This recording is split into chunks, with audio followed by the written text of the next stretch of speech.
नमस्कार बच्चों, BA first year semester 2 में खंड ख में संत काव्य की प्रवृत्तियां। जो संत काव्य की प्रवृत्तियां हमने जैसे कबीर की पढ़ी थी, जो प्रवृत्तियां थी निर्गुण भक्ति और रहस्य भावना और बारी आडंबरों का विरोध, तो वही प्रवृत्ति यहाँ संत काव्य की विशेषता बताई गई है। तो संत काव्य की प्रमुख प्रवृत्तियों पर प्रकाश डालिए। तो ये 8 नंबर का प्रश्न आएगा। तो संत काव्य की प्रवृत्तियां इस प्रकार हैं। जो निर्गुण संत काव्य से अभिप्राय उस काव्य से है जिसके अनुसार ईश्वर का न तो कोई नाम है और न ही कोई रूप है, न ही आकार है, यानी कि अगम अगोचर है जो परमात्मा, जो दिखता नहीं है। जिस कवि ने इस तरह का काव्य रचा है उसे इस काल में निर्गुण संत कवि कहा गया है। तो हिंदी की संत काव्य परंपरा अपने पूर्ववर्ती जो सिद्धों और जैनियों से वर्ण व्यवस्था का खंडन किया। उन्होंने वर्ण व्यवस्था माने जाति पाति का खंडन किया।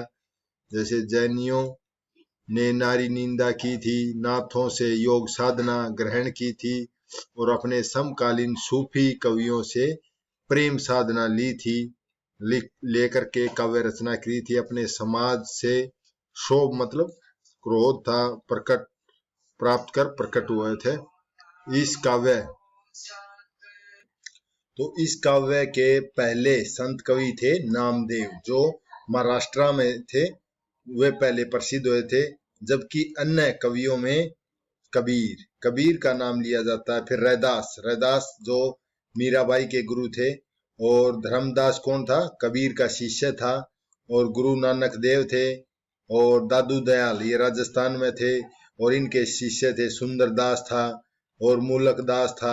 एक गरीबदास जो शापला के पास है, वहां गरीबदास है, वो भी थे। तो भक्ति काल की निर्गुण संत परंपरा माने पीढ़ी दर पीढ़ी में यूं तो अनेक कवि हुए हैं, परंतु कबीर दास इस काल के प्रतिनिधि कवि हैं। और कबीर एक अक्खड़ और क्रांतिकारी कवि थे और इनका संपूर्ण काव्य बीजक में संग्रहित है। बीजक के 3 भाग हैं, शबद रमणी और जैसे साखी में दोहे साखी। इसमें उन्होंने विभिन्न प्रकार के रहस्यवादी उलटबासियों भी कही हैं और इनके काव्य में कई भाषा के शब्दों का प्रयोग आया, जैसे सुदखड़ी भाषा का प्रयोग किया है। वे समाज में फैले हुए विभिन्न आडंबरों माया आदि के प्रबल विरोधी थे। कबीर सहित तमाम अन्य संत कवियों के साहित्य के आधार पर संत काव्य की निम्नलिखित प्रवृत्तियां अथवा विशेषताएं हैं। तो पहली विशेषता है जैसे निर्गुण की उपासना, निर्गुण भक्ति भावना।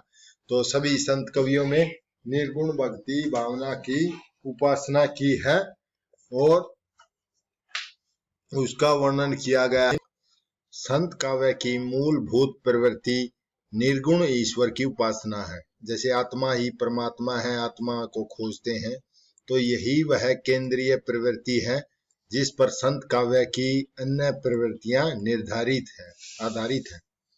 संत कवियों के अनुसार ईश्वर का कोई रूप आकार नहीं है और न वह जन्म लेता है न ही उसकी मृत्यु होती है। वह तो संसार के कण कण में विद्यमान है। वे निर्गुण निराकार ईश्वर के स्मरण पर बल देते हैं। निर्गुण राम जपूरे भाई, अविगत गति लखी न जाए। यही नहीं, इन संत कवियों का ईश्वर का कोई नाम भी नहीं है, परंतु हम राम नाम को ज्यादा महत्व देते, राम का नाम ही। उन्होंने अपने काव्य में राम, गोविंद, मुरारी, हरि, गिरधर, गोपाल आदि शब्दों का प्रयोग किया, परंतु ये किसी विशेष देवता के नाम न होकर ईश्वर के पर्यायवाची शब्द है।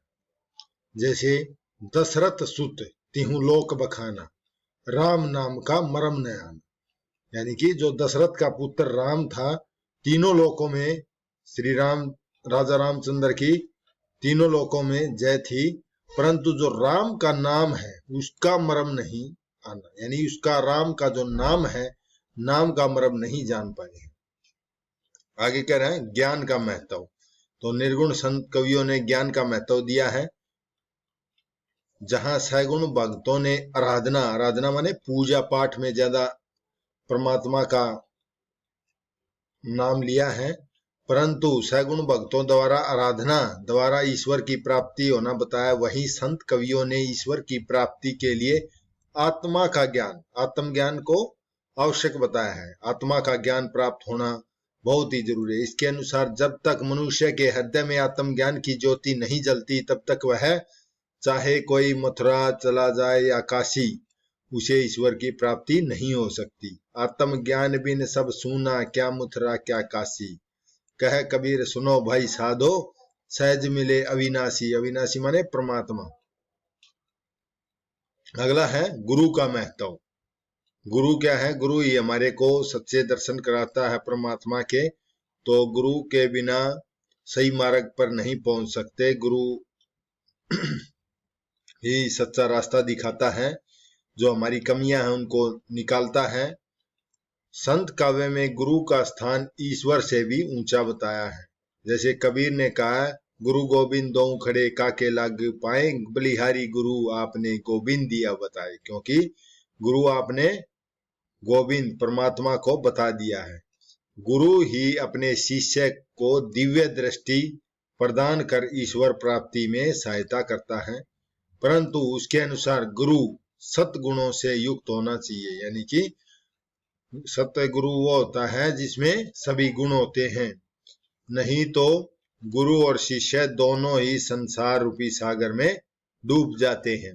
सतगुरु की महिमा अनंत, अनंत किया उपकार, लोचन अनंत उघाड़िया, अनंत दिखावनहार। यानी कि जैसे हमने फर्स्ट सेमेस्टर में पढ़ा था कि सतगुरु की महिमा अनंत है, अनंत हमारे ऊपर उपकार किए हैं। हमारे अंदर के लोचन, लोचन माने आंखें, उनको खोल देता है और अनंत दिखावनहार है। अगली साहित्यिक प्रवृत्ति है आडंबरों का विरोध, जो बाहरी आडंबर है। तो संत कवियों ने अपने काव्य में हिंदू मुसलमान दोनों ही में फैले हुए विभिन्न मिथ्याडंबरों का विरोध किया है। चाहे हिंदू की मूर्ति पूजा हो, मुसलमानों का मस्जिद पर चढ़कर जोर जोर से चिल्लाना हो, रोजा नमाज पढ़ना हो, या पीर ओलिया द्वारा अपने शिष्यों की कब्र का मार्ग दिखाना हो, सभी का उन्होंने खुलकर विरोध किया है। जैसे मुसलमानों का कंकर पत्थर जोरी के मस्जिद ली बनाए, ताचड़ी मुल्ला बाग दे क्या बहरा हुआ खुदा है। तो इस प्रकार मुसलमानों को बारी आडंबर का विरोध किया है। इसी प्रकार हिंदुओं का पत्थर पूजे हरी मिले तो मैं पूजू पहाड़, ताकि घर की चक्की कोई न पूजे पीस खाए संसार। तो इस प्रकार बारी आडंबरों का विरोध किया। अगली है रहस्य भावना। रहस्य क्या है? आत्मा परमात्मा का जो रहस्य नहीं दिखता है। निर्गुण उपासना से ही जुड़ी एक अन्य प्रवृत्ति रहस्यवाद भी है। परमात्मा के प्रति प्रेम की लो को रहस्यवाद का नाम दिया जाता है, क्योंकि आदमी के मरने के बाद उसकी जो आत्मा किसी को नहीं दिखती है, वह परमात्मा में समा जाती है। इसे लौकिक प्रेम के माध्यम से अलौकिक प्रेम की अभिव्यंजना भी कहते हैं। संत कवि प्रकृति के घट घट में निर्गुण ईश्वर का प्रसार और सत्ता मानते हैं। निर्गुण निराकार होने के कारण संतों ने इसे प्रतीकों के माध्यम से प्रकट किया। जैसे जल में कुंभ और कुंभ में जल, भीतर बाहर पानी, फूटा कुंभ जल, जल ही समाना, यह तत् कथहूं ज्ञानी। तो जैसे मान ले कोई पानी का घड़ा है, उसको पानी के अंदर रखेंगे तो यदि घड़े को फोड़ देंगे तो पानी पानी में मिल जाएगा। उसी प्रकार आत्मा है, जैसे घड़े का ये शरीर रूपी घड़ा है, इसमें हमारी आत्मा कैद है। ये शरीर फूट जाएगा तो ये आत्मा परमात्मा में मिल जाएगी। अगला है वर्ण व्यवस्था का विरोध। संत कवियों ने धरती पर सब मनुष्य ही नहीं, सब प्राणी भी ईश्वर की संतान हैं। जो लोग जाति पाति के आधार पर मनुष्य का अस्तित्व मानते हैं, उनका उन्होंने खुलकर विरोध किया है। कीड़ी से लेकर हाथी में समानता देखने वाले संत कवियों ने वर्ण व्यवस्था पर करारा प्रहार करते हुए कहा है। जैसे पहले 4 वर्ण व्यवस्था थी। पहले थे ब्राह्मण, उच्च जाति थी, क्षत्रिय थी, वैश्य और शूद्र थे। तो इन पर इनको वर्ण व्यवस्था बोलते हैं। तो जैसे संतों ने कहा, जाति पाति पूछे नहीं कोई, हरि भजे सो हरि का होए। और माया के प्रति दृष्टिकोण, माया के प्रति सावधान। तो संतों का माया के प्रति दृष्टिकोण, नाथ जो नाथ थे, जैसे गोरखनाथ है, नाथों से प्रभावित थे। उन्होंने नारी को माया का रूप मान करके उसे विष की बेल, ठगिनी, दुर्लभ घाटी कहा है। उन्होंने कनक कामिनी को माया का रूप माना है। अधिकांश सतलों पर नारी की निंदा की है। जैसे नारी की जाई परत अंधा हो तो भुजंग, कबीरा तिन की कहाँ गति, जे नित नारी के संग। तो यही नहीं, सतीव्रता नारी की उन्होंने प्रशंसा भी की है। जैसे पतिव्रता मैली भली काली कुचली कुरूप, पतिव्रता के रूप में वारो कोटि स्वरूप। तो अगली है भाषा शैली, लास्ट आ जाती है उनकी भाषा शैली। तो संतों की भाषा जन सामान्य की भाषा थी और संत कवि घुमक्कड़ प्रवृत्ति के थे, यानी कि घूमने वाले थे। अतः उनकी भाषा में अनेक प्रदेशों की बोलियां के शब्द आ गए हैं।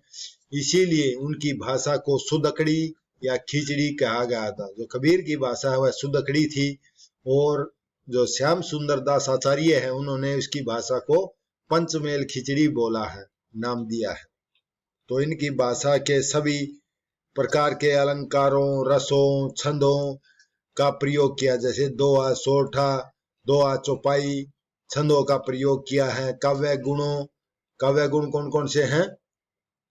प्रसाद, माधुर्य, ओज गुण और तीनों शब्द शक्ति, अभिधा, लक्षणा, व्यंजना शब्द शक्ति का भी खुलकर प्रयोग किया है। और प्रतीकात्मक यानी प्रतीक बना करके उनकी भाषा में एक अन्य विशेषता है जो उलटवासियों के रूप में कबीर ने प्रयोग की है।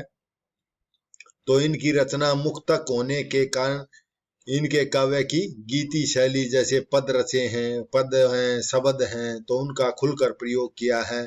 कहीं कहीं मुहारे भी आए हैं, उलटवासियों का भी प्रयोग किया है। तो इस प्रकार उपयुक्त विशेषता को देखने के बाद निर्विवाद रूप से कहा जा सकता है कि संतों ने अपने काव्य के माध्यम से समाज में फैली हर जाति, वर्ग, संप्रदायगत, पूजागत, अन्य सभी प्रकार की विसंगतियों पर प्रहार किया है। समाज को स्वस्थ मर्यादित रूप प्रदान करने का भरपूर प्रयास किया है। मैं आशा करता हूं आपको समझ में आया होगा। धन्यवाद।